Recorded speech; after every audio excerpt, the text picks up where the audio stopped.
이 시간 우리에게 오늘 주신 말씀은 신약성경 고린도전서 4장 14절에서 21절까지의 말씀입니다.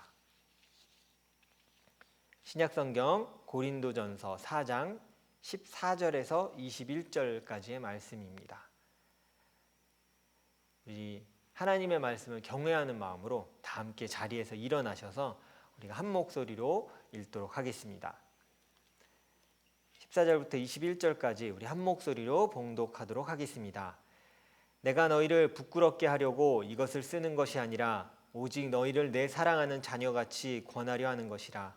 그리스도 안에서 1만 스승이 있으되 아버지는 많지 아니하니 그리스도 예수 안에서 내가 복음으로써 너희를 낳았음이라.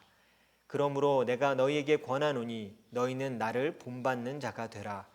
이로 말미암아 내가 주 안에서 내 사랑하고 신실한 아들 디모데를 너희에게 보내었으니 그가 너희로 하여금 그리스도 예수 안에서 나의 행사 곧 내가 각 교회에서 가르치는 것을 생각나게 하리라. 어떤 이들은 내가 너희에게 나아가지 아니할 것 같이 스스로 교만하여졌으나 주께서 허락하시면 내가 너희에게 속히 나아가서 교만한 자들의 말이 아니라 오직 그 능력을 알아보겠으니 하나님의 나라는 말에 있지 아니하고 오직 능력에 있음이라. 너희가 무엇을 원하느냐? 내가 매를 가지고 너희에게 나아가랴. 사랑과 온유한 마음으로 나아가랴. 아멘. 자리에 앉으시기 바랍니다. 오늘은 아비와 어미로 살아가기라는 제목으로 함께 하나님의 말씀 나누도록 하겠습니다. 우리가 다 같이 모이는 시간이 많이 없다 보니까 사실 저도 그렇고 성도분들도 저의 백그라운드를 이렇게 자세히 다 모르는 분들이 생각보다 꽤 있습니다. 제가 도착한 얘기를 좀 하나 해드리도록 하겠습니다. 저는 2014년에 캐나다에 왔고요. 올해 7월이 되면 이제 만 6년이 됩니다. 시간이 빨리 간 것 같긴 한데요. 제가 처음 정착했던 곳은 매니토바주의 이 스테인백이라는 굉장히 작은 소도시였습니다. 물론 매니토바에서는 규모로는 세 번째 도시라고 하지만 그래도 작고 예쁜 도시입니다. 한국인을 보기가 쉽지 않았습니다. 저희 애들이 학교 다닐 때 저희 애들 3명 빼고 한국인이 단 1명이 있었습니다. 근데 마주치기가 쉽지 않았고요. 그래서 한국인을 만나기 어려운 학교에서 다녔어요. 한인교회도 하나도 없었습니다. 그래서 아직도 기억나는 건 처음 도착해서 슈퍼스토어라는 그 마트에 갔어요. 사실 걸어갔는데요. 걸어서 도착했을 때 놀란 게 3개 있었습니다. 첫 번째는 뭐에 놀랐냐면 카트가 너무 큰 거에 놀랐어요. 왜 이렇게 카트가 크지? 오신 지 얼마 안 된 분들은 이해가 되실 거예요. 이마트 카트는 좁습니다. 한 요만해요. 근데 여기 카트는 기본이 한 이만하잖아요. 폭과 넓이가 되게 달랐어요. 놀랐어요. 두 번째는 우유가 너무 커서 놀랐어요. 한국에서 4리터짜리 우유를 본 적이 없었거든요. 세 번째는요. 이거는 또 물건 때문에 놀란 게 아니라 장 보는 스케일이 너무 달라서 제가 한 가족을 보고 되게 놀란 일이 있었습니다. 메노나이트 가정이었어요. 아마 잠깐 메노나이트를 설명드리자면 아시는 분들도 계시겠지만 독일이 종교개혁 이후에 이게 국교가 되잖아요. 기독교가. 그러니까 태어나는 모든 아이들은 자동적으로 국가에서 유아세를 그냥 줬어요. 그러니까 그냥 신자가 돼버리는 거예요. 그의 신앙과 상관없이 넌 기독교인이야가 된 거죠. 그러다 보니까 세례의 의미가 퇴색돼 버린 거예요. 자기의 신앙과 상관없이 다 신앙인이고 다 세례를 받은 겁니다. 그래서 거기에 국가의 그런 좀 성경적이지 않은 것에 반대한 기독교 분파가 생기기 시작했어요. 그게 제세례파라고 하는 파인데 그게 우리가 알고 있는 그 메노나이트입니다. 메노나이트들이 그러다 보니까 독일이나 스위스 이런 데서 되게 또 저것도 있어요. 집총에 대한 그러니까 전쟁에 참여하고 총을 드는 걸 하지 않겠습니다 얘기하니까 1차, 2차 세계대전 때 또 신앙에 대한 거 막 여러 가지 것들까지 다 해서 각 나라에서 이제 추방당하기 시작해요. 그리고 핍박을 받아요. 그 사람들이 러시아, 독일, 스위스 있던 사람들이 남미, 북미로 다 넘어옵니다. 그래서 그 사람들이 정착해서 이 메노나이트들이 지금도 여기에 살아가고 있는 거예요. 그러니까 누구지라고 생각하실 수도 있는데 가끔 마트 가거나 쇼핑마트 가면 머리에 이렇게 빵모자 이렇게 유대인은 아닌데 이렇게 쓰고 여자들은 되게 죄송합니다 이렇게 표현해서 촌스러운 긴 치마 입고 옛날 옷이고 우리 어머니 때 본 치마 같은데 이런 거 입고 이렇게 다니시는 분들이 있을 거야. 그래서 그분들이 메노나이트 교도입니다. 한국에선 출산율이 되게 떨어진다고 걱정할 때 제가 여기 왔어요. 2014년에. 근데 그런 마음으로 한국은 애를 안 낳아서 큰일이네 라는 마음으로 딱 마트에 갔는데 15인승 벤이 딱 쓰고요. 만화처럼 애들이 계속 내리는 거야. 툭툭툭툭툭 계속 내려요. 15인승 벤 사기도 어렵지만 거기서 애들이 계속 내리는 것도 너무 신기했어요. 계속 셌거든요. 8명, 9명, 그러니까 10명 정도가 내리는 거예요. 근데 그 큰 카트를 3개를 들고 엄마를 따라서 마트에 들어가서 그 4리터 우유를 8개에서 10개씩을 카트에 실는 거예요. 계란은 10판. 뭐 이런 식의 규모를 사는 거죠. 되게 놀랐었어요. 도매상이나 식당 하는 분인 줄 알았었는데 사실 그때 제 느낌이 뭐였냐면 한국은 출산율 때문에 큰일이다라는 마음 되게 갖고 있었어요. 근데 이 정반대 이걸 보니까 되게 마음이 묘해졌던 그 순간이었어요. 이제는 한국뿐 아니라 선진국에서도 아이를 낳지 않는 것에 대해서 조금 문제가 되고 있습니다. 사실 저는 출산율도 걱정이 되지만 목회자로서 출산율이 좀 걱정되긴 하지만 그거보다 더 걱정되는 일이 사실 하나 있습니다. 그게 바로 오늘 제가 말씀을 통해 함께 나누고 싶은 영적 출산에 대한 얘기입니다. 더 걱정되는 건 사실은 저는 육적인 이 출산율보다 영적인 출산율이 너무 낮아지고 있지 않나라는 생각을 해보게 됩니다. 여기 계신 분들 중에 분명히 이런 고백을 하실 수 있는 분들이 있을 거예요. 저의 영적인 아버지는 누구예요? 혹은 저를 길러주신 영적인 어머니는 누구예요? 이런 고백을 할 수 있는 분들이 분명히 있을 거라 생각합니다. 그죠? 여기도 계실 거예요. 그렇게 고백할 수 있는 분들이 있는 분들은 정말 축복받은 분이에요. 근데 저도 사실 있습니다. 제가 예수 그리스도를 알게 해주시고 또 사실 이거 그분이 볼 수도 있을 것 같아요. 저를 예수 그리스도를 알게 해주기 이미 알았지만 그분과 동행하는 방법을 알려주셨어요. 그리고 말씀을 스스로 큐티하고 그걸 알아가는 방법을 대학교 때 가르쳐 주셨던 영적 아버지가 계십니다. 아버지라고 해도 별로 나이가 많지 않으세요. 저랑 2살 차이밖에 나지 않습니다. 지금도 선교사 자녀를 양육하는 MK 사역을 하시는 선교사님이세요. 그래서 그냥 지금도 그분의 삶은 저에게 영향을 주고 있어요. 본인이 말씀하신 대로 살고 있거든요. 예수 그리스도를 위해 살아가는 모습을 보여주고 계세요. 근데 우리는 이제 스스로 질문이 조금 필요한 때예요. 과연 스스로에게 묻는 거예요. 나를 영적인 아비로 혹은 영적인 어미로 불러줄 수 있는 사람이 있을까? 한번 질문 던져보세요. 이 질문 앞에 우리가 있어요. 저를 아버지 혹은 저의 영적인 멘토예요, 영적인 아버지요라고 부를 수 있는 사람이 있어요라고 선뜻 대답하지 못하는 게 사실 우리의 현실이기도 합니다. 딱히 떠오르지 않을 거예요. 이게 사실 이 시대를 살아가는 그리스도인들이 직면한 공통적인 문제이기도 합니다. 영적인 아비로 그리고 어미로 살아가는 그 모습, 한 영혼을 품고 기도하면서 자라기를 바라면서 이렇게 키워주던 그런 영적인 리더들을 찾기가 어려운 시대가 된 거예요. 아마 다 동의하실 거예요. 오늘 말씀으로 좀 돌아가서요. 우리가 사도 바울의 모습을 조금 한번 살펴보고자 합니다. 오늘 16절 말씀을 다시 한번 읽도록 하겠는데요. 16절 말씀 다시 한번 읽어보도록 하겠습니다. 자, 함께 16절 말씀 읽도록 하겠습니다. 시작. 그러므로 내가 너희에게 권하노니 너희는 나를 본받는 자가 되라.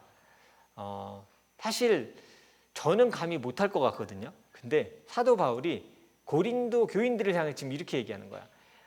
정말 아비가 돼야 하는데 너희는 나를 본받아라 이렇게 얘기하고 있어요.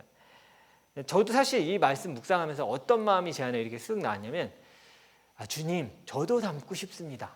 저도 사도 바울을 닮고 싶습니다라는 마음이 이렇게 싹 흘러나오다가 사도 바울이 뭘 했는지를 좀 생각하니까 이렇게 마음이 싹 닫혔어요. 왜냐하면 제가 신약 성경에 나오는 사도 바울이 했던 걸 한번 쭉 불러드릴게요. 여러분 뭘 닮고 싶은지 한번 골라보십시오. 신약 성경의 많은 부분을 저술한 저자예요. 기독교의 기초적인 교리를 글로 잘 로마서나 이런 걸로 그동안은 그냥 이게 우리가 뭘 믿는 건지 머리로 알았던 것들을 잘 정리해놓은 신학자이기도 해요. 불타오르는 사도기도 했어요. 전도 여행을 쉬지 않았고 복음을 전하다가 죽음의 문턱까지 매를 맞은 적이 몇 번이 됩니다. 그리고 그의 마지막은 성경에 나오지 않지만 구전으로 내려오는 전통에 따르면 바위 위에 머리를 놓고 도끼로 머리를 망치로 깨서 죽였어요. 그래서 순교한 걸로 우리가 알고 있어요. 그게 사실이고요.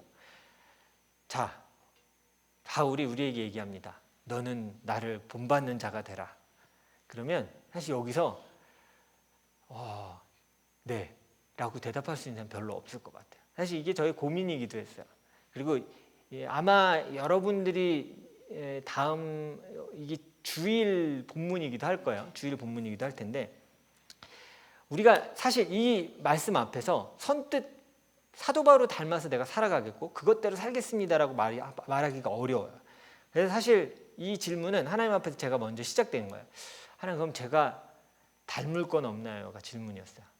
제가 닮고 싶긴 합니다. 근데 하나님, 현실적으로 제가 뭘 할 수 있을까요? 제가 너무 부족한데 이 많은 사도 바울의 모습 중에 뭘 도대체 닮을 수 있겠습니까? 라는 질문을 던지고 기도하기 시작했어요. 근데 그 안에 제가 할 수 있는 것, 그리고 우리 교인들이 할 수 있는 것들이 담겨 있더라고요. 오늘 그것들을 좀 소개하고자 합니다. 그게 뭐였냐면 나를 본받는 자가 되라라고 얘기한 그 본받으라고 얘기한 그 목표가 사실 있어요. 그게 뭐였냐면 아비로서 생명을 양육하고 자라가게 했던 모습을 본받아라 얘기하는 거예요. 그러니까 어떤 어려운 가운데서도 때로는 그게 핍박받았잖아요. 신앙생활하는데 어려움이 있고 환난 가운데 있을지라도 내가 한 영혼을 키워내고 그 사람이 이 그리스도를 알아가기 위해 정말 노력하며 살아야지, 저 사람 내가 살려야지라는 그 마음 본받으라는 얘기였어요. 그 말 앞에 제가 딱 고백했어요. 하나님, 다른 건 모르겠는데 하나님, 저 이거는 하고 싶습니다. 그리고 조금은 할 수 있을 것 같습니다. 하나님 도와주십시오. 이 고백을 하기 시작했어요. 사도 바울의 다른 것을 우리가 따라하기 쉽지 않습니다. 그러나 아비로서 다른 이들을 돕고 또 돌보고 자라나도록 하는 그것들은 사실은 믿는 모든 자들이 해야 할 우리에게 주신 명령이기도 합니다. 오늘 말씀 15절을 좀 보도록 하겠는데요. 오늘 말씀 15절에 나오는 스승과 아비의 차이에 대해서 조금 보도록 하겠습니다. 자, 15절 말씀인데요. 한 목소리로 읽도록 하겠습니다. 시작. 그리스도 안에서 일만 스승이 있으되 아버지는 많지 아니하니 그리스도 예수 안에서 내가 복음으로써 너희를 낳았음이라.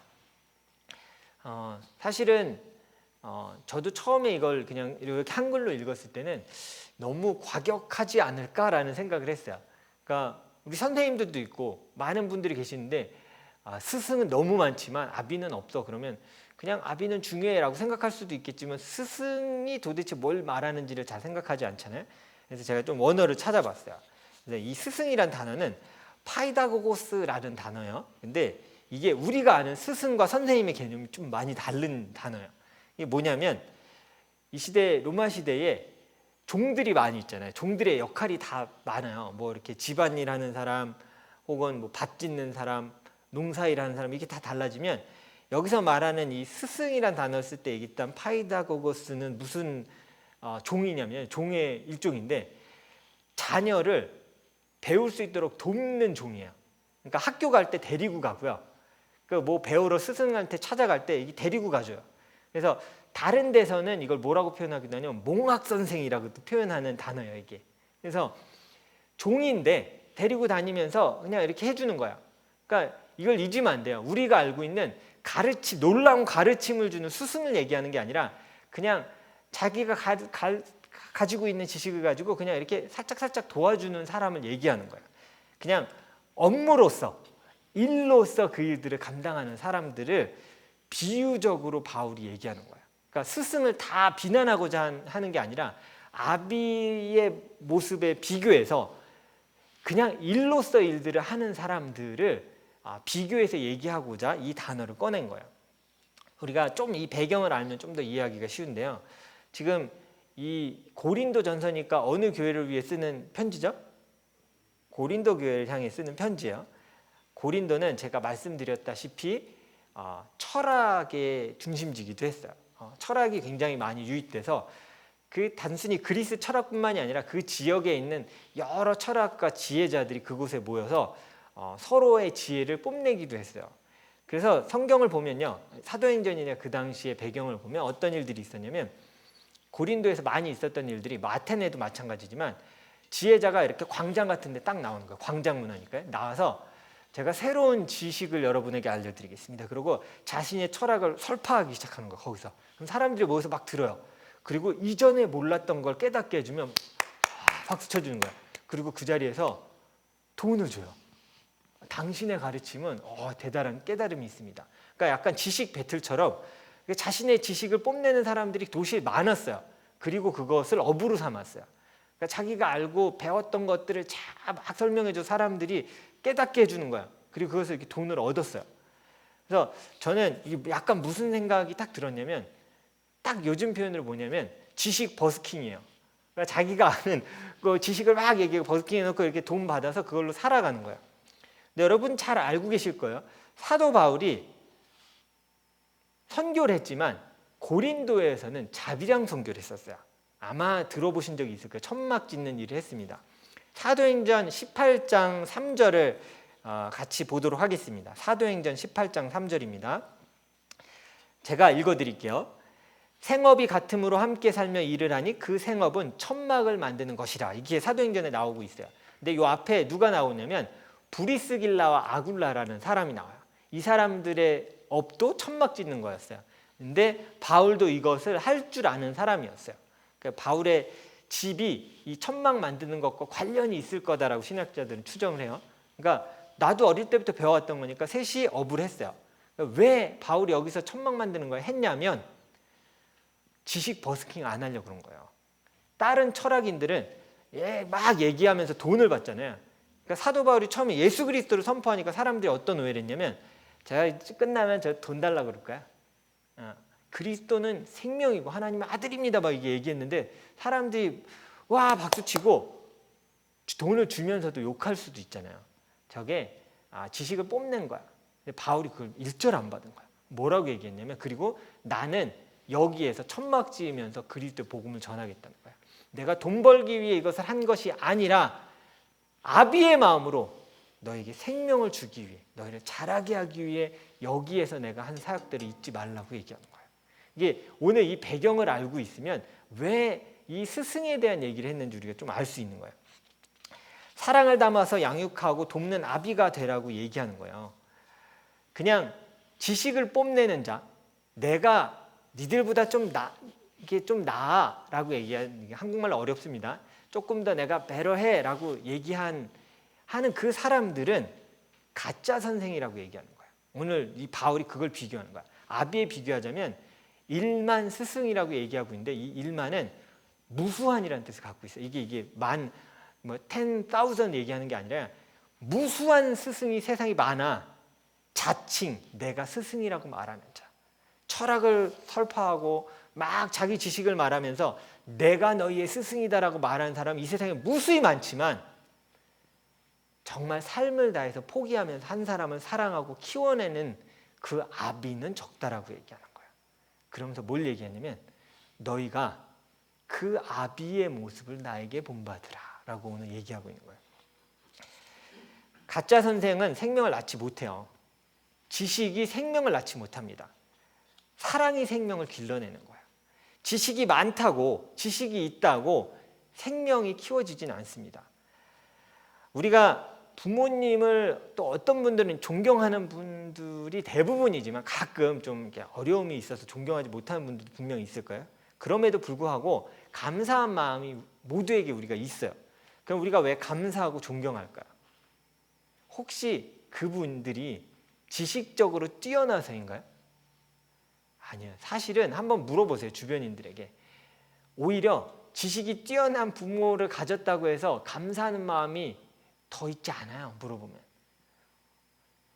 사실은 감사한 마음 그리고 존경하는 마음 어디서 나오는 거냐면 지식에서 나온 게 아니라 그분들이 베풀어진 사랑 때문에 그분들을 존경하고 사랑하는 거예요. 우리가 부모님에 대해서 마음을 품는 게 부모의 지식 때문이 아니에요. 우리가 생명을 갖고 이렇게 어른으로 자라날 수 있었던 건 부모의 지식 때문이 아니에요. 그분의 사랑 때문이었어요. 오늘 성경은 우리가 아비로 살아가야 함을 명확히 얘기해 주고 있습니다. 제가 이 성경을 읽으면서 저에게 사실 질문을 했었어요. 재중아, 너는 아비이냐? 꼭 하나님이 묻는 것처럼 제 스스로에게 이렇게 묻게 됐어요. 너는 요즘 아비로 살고 있냐? 아니면 무엇으로 살고 있냐? 이렇게 묻게 됐어요. 물론 여러분 자녀를 키우고 있기 때문에 집에서 다 아버지이십니다. 근데 아시지요? 지금 그걸 얘기하는 게 아닙니다. 죽어가는 사, 예수 그리스도 알지 못하는 자를 그들에게 예수를 알려주고 세워나가는 그 아비의 모습이 나에게 있는가라는 질문이 우리에게 시작되어야 될 때입니다. 교회에서도 아이들이 자라나고 있어요. 우리 교육부에서 이제 선생님들 모임도 하고 다음 주에는 우리 초등부 피크닉도 하는데 저는 참 개인적으로 선생님들께 참 감사해요. 학부모님들도 정말 감사해 주셨으면 좋겠어요. 돈 받고 하는 것도 아니고 어떤 유익도 있지 않습니다. 때로는 우리가 교회에서 당연히 주일학교가 있고 아이들을 길러주니까 그냥 애들을 이렇게 보내고 아이들을 맡겨요. 근데 여러분 그게 당연한 게 절대 아니에요. 그분들의 희생이 있기 때문이에요. 아이들을 사랑하고 아이들을 키우려고 하는 그 선생님들이 있기 때문에 아이들이 자라가는 거예요. 이건 육신의 아버지 어머니가 해주기 어려운 부분이에요. 저도 아이들 키우지만요. 제가 기도하는 제목은 뭐냐면요. 여러분도 좀 품는 기도 제목이 됐으면 좋겠어요. 어느 날 어떤 분이 저한테 물어봤어요. 목사님은 자녀를 위해 어떤 기도를 하세요? 이렇게 물어봤어요. 제가 이렇게 얘기해 줬어요. 정말로 성장해 나가면서 좋은 영적인 엄미, 아비를 만날 수 있었으면 좋겠어. 가만히 생각해 봤더니 그건 내가 못 해주는 것 같아. 맞아요.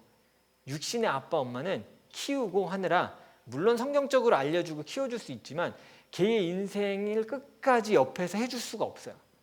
그 스스로 자라가면서 그런 아비를 만나야 되고 어미를 만나야 되는 거예요. 사실 저는 그걸 기도하거든요. 우리 아이들 자라면서 제가 제 아내가 아닌 또 어딘가 장성해서 다른 교회에 다닐 수도 있잖아요. 좋은 목회자 하나를 만났으면 좋겠어요. 제가 목회자이지만 좋은 목회자 만나는 게 쉽지 않다는 거를 저도 느껴요. 저도 별로 안 좋기 때문인 것 같아요. 저도 항상 느끼거든요. 하나님 좋은 목회자 만나기 정말 쉽지 않아요. 우리 아이들이 커가면서 정말 예수 그리스도를 전심으로 사랑하고 사람을 전심으로 사랑하는 목회자 만나게 해주세요. 그런 영적인 지도자들 만나게 해주세요. 기도해요. 저 그거 항상 기도하거든요. 여러분도 그거 기도해야 돼요.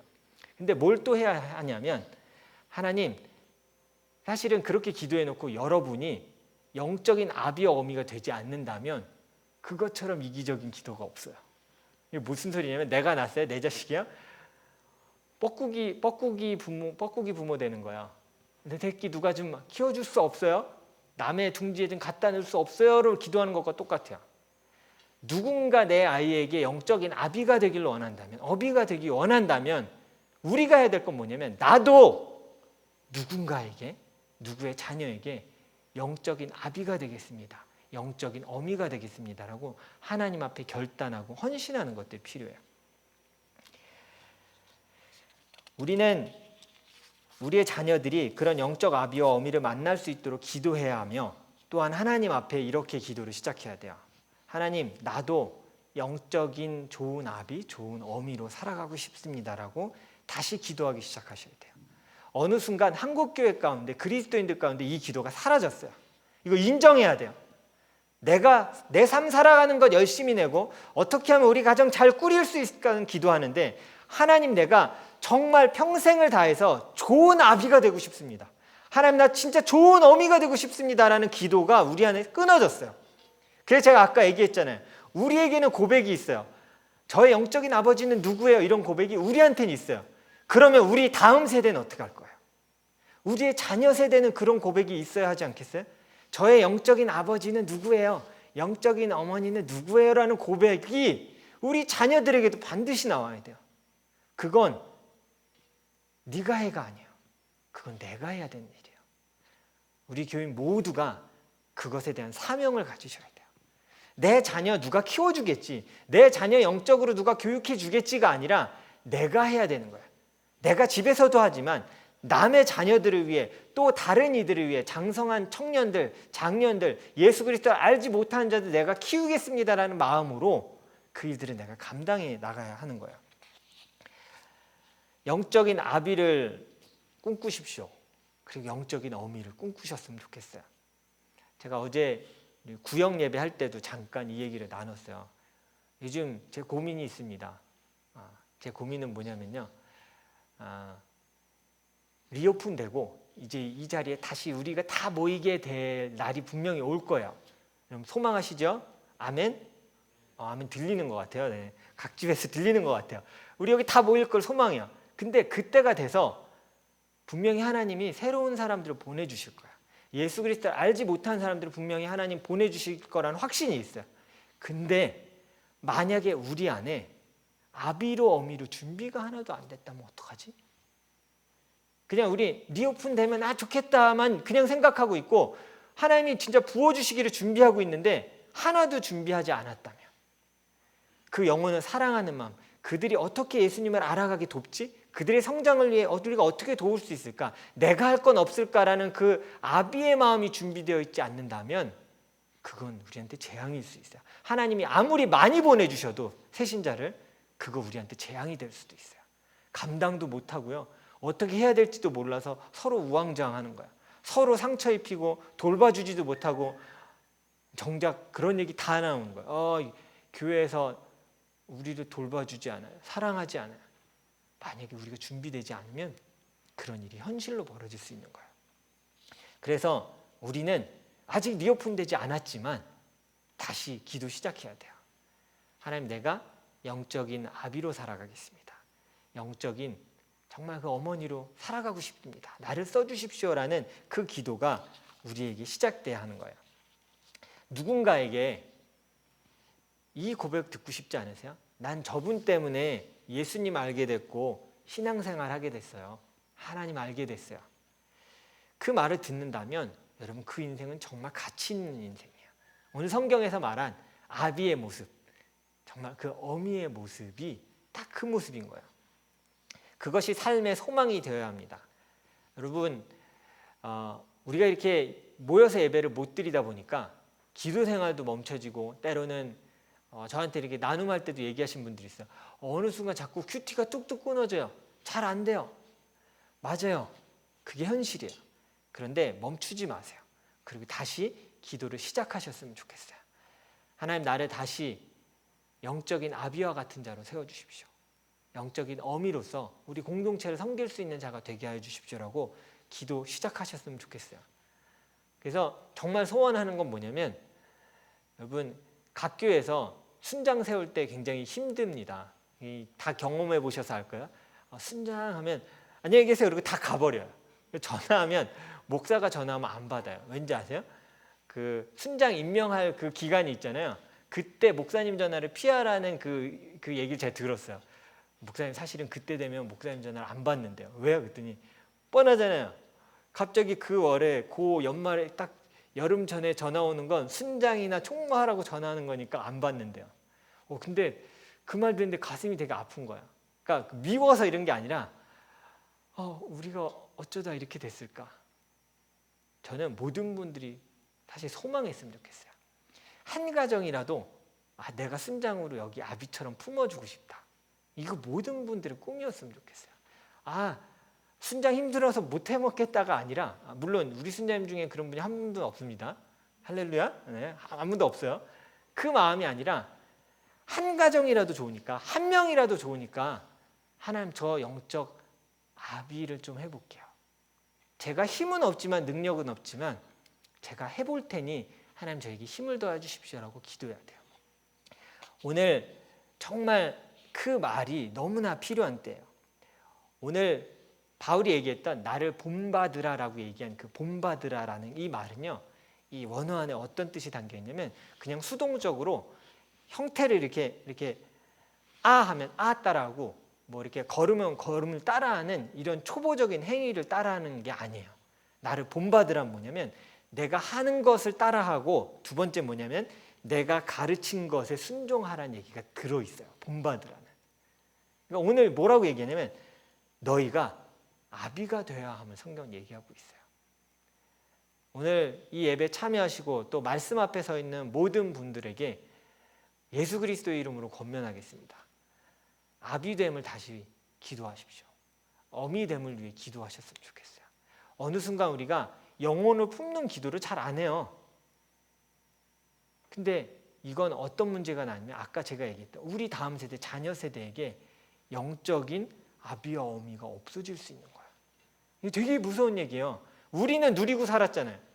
근데 우리 자녀들은 못 누리게 생겼는데 우리가 관심이 없는 거예요. 이게 되게 큰 문제예요. 다시금 시작해 주세요.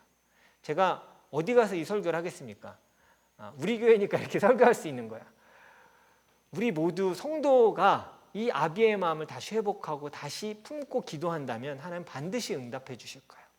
우리를 통해서 하나님이 기뻐하신 일들을 분명히 하실 거예요. 우리의 삶을 하나님께 맡기십시오. 영혼을 품고 사랑하는 자가 되게 해달라고 다시 기도를 시작하십시오. 그리고 품고 사랑을 시작하십시오. 저도 여러분 앞에 또 그리스도 앞에서 서원하고 싶은 것은 제가 아비로 최선으로 섬기겠습니다. 여러분도 다시 아비의 꿈을 꾸어주십시오. 다시 어미의 꿈을 품어주셨으면 좋겠어요. 그냥 내 삶을 살아가는 것을 넘어서 내 가정을 뛰어넘어서 하나님 공동체를 섬기는 그리고 이 세상을 품는 아비로 어미로 제가 살아갈 수 있도록 나를 써주십시오라고 다시 이 한 주간 기도가 시작되는 그런 축복받는 우리 성도분들 되시기를 간절히 축원합니다.